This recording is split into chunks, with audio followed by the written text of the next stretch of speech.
दुनिया की सबसे उभरती हुई इकोनॉमी के दावे हमारे अब लगातार फेल होते दिखाई दे रहे हैं।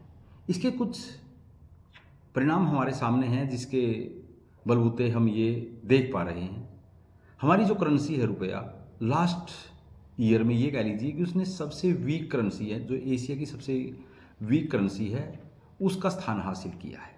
डॉलर के मुकाबले रुपया आज सबसे वीक प्रदर्शन कर रहा है।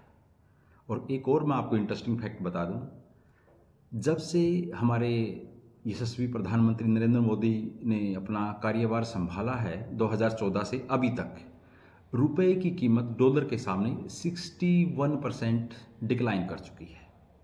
और इंटरेस्टिंग एक और फैक्ट है कि 2004 से लेकर 2014 तक जब मनमोहन थे, उनके समय में जो रुपया ने डिक्लाइन किया था वो 31% था। आज अगर हम देखें, हमारी जो इकोनॉमी है, इंडिया जो एक अमर्जिंग इकोनॉमी थी, वो अपना वो ट्रस्ट, दुनिया के सामने जो उसने ट्रस्ट स्थापित किया था, वो लगातार खोती जा रही है। जिसका ही परिणाम है कि हम फोर्थ जो रैंक था हमारा जीडीपी के हिसाब से, वो हम अब सिक्स्थ पे आ गए हैं। 2 रैंक हमारे कम हो गए हैं।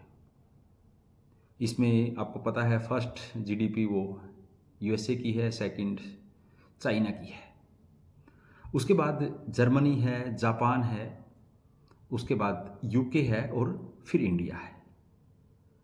और उसके बाद एक और इंटरेस्टिंग फैक्ट देखिए, दुनिया के बहुत छोटे कंट्री हैं, लेकिन वो स्टॉक मार्केट की जो टोटल वैल्यूएशन है उसके हिसाब से हमें पीछे कर रहे हैं।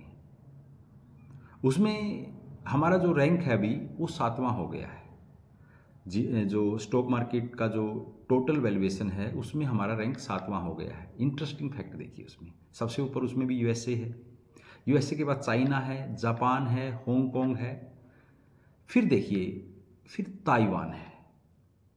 पहले हम ताइवान का जो आज रैंक है, 5वां रैंक हमारा था। ताइवान एक छोटा सा कंट्री है जो चाइना से ही अलग होकर एक कंट्री बना है।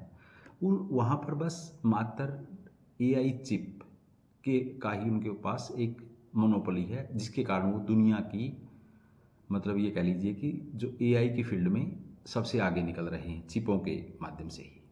और ताइवान की जो स्टॉक मार्केट है उसमें एक कंपनी है, उसका ही 50% है। अब हमारा ही एक पड़ोसी देश है साउथ कोरिया, उसने भी हमारी जो स्टॉक मार्केट है उसको वैल्यूएशन के आधार पर पीछे छोड़ दिया है। अब हम कहाँ पर आ गए? 7वें नंबर पर। इसका बड़ा कारण क्या है?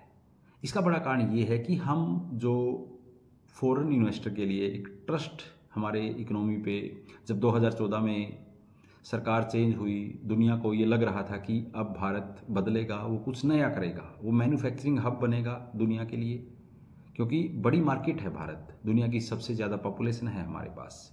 बट उस पॉपुलेशन का प्रयोग हम उस तरह से नहीं कर पाए जैसे चाइना ने किया है। हम अपनी पॉपुलेशन को स्किल नहीं दे पाए, जिसके कारण क्या होता है कि जो हमारी पॉपुलेशन है उसकी 60% पॉपुलेशन ऐसी है जिसकी पेइंग कैपेसिटी नहीं है।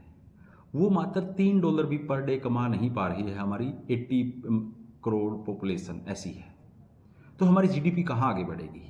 आर्थिक रूप से हम लगातार कमज़ोर हो रहे हैं, क्योंकि जो फॉरेन इन्वेस्टर हैं उन्होंने जो इन्वेस्ट किया था वो लगातार हमारी मार्केट से निकाल रही है।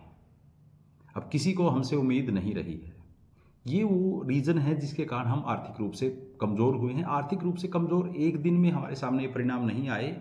2019 के बाद जो सरकार ने अपना ध्यान है वो डाइल्यूट किया है, जो ग्रोथ की अपेक्षा रिलीजियस पॉइंट ऑफ व्यू पे जो ध्यान अपना लगाया है, उसका ही परिणाम है।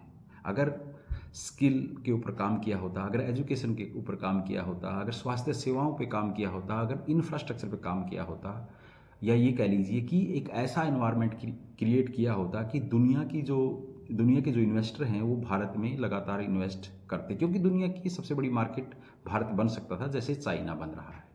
लेकिन हमारी पॉलिसी में ऐसा नहीं हुआ। उसका ही परिणाम है कि हम आर्थिक रूप से कमज़ोर हो रहे हैं, रुपया लगातार घट रहा है और देश में महंगाई लगातार बढ़ रही है, ट्रेड डेफिसिट लगातार क्या हो रहा है? बढ़ रहा है, फॉरेन रिजर्व है वो घट रहे हैं, महंगाई बढ़ेगी। अब ये मतलब ये कह लीजिए कि हम आर्थिक जो मंदी है उसके मुहाने पर खड़े हैं।